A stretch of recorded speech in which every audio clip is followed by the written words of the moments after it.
pakkaa 2015-16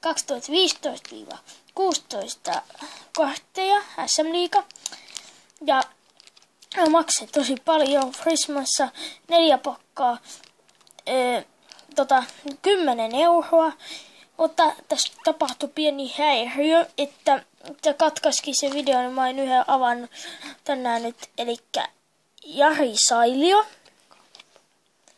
Alexander Ponsaksen, sitten Janne Lahti, Saku Kinnunen ja Grandin Tenet Juha Metsola. Sitten toinen.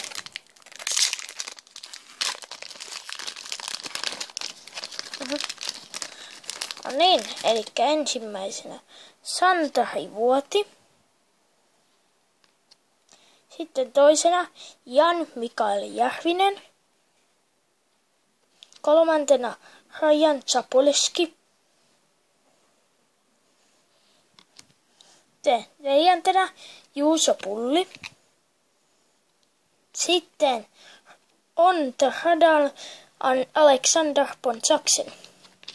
Sitten kolmas.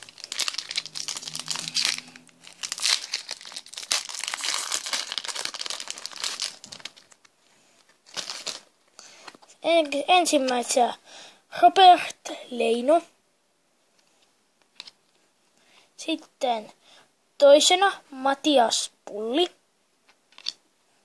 Kolmantena Toni Koivisto. Neljäntenä Mikko Kalteva. Ja sitten viidentenä Olli Palola top scorer. Hieno. Ja viimeinen. Tästä lähtee. Niin.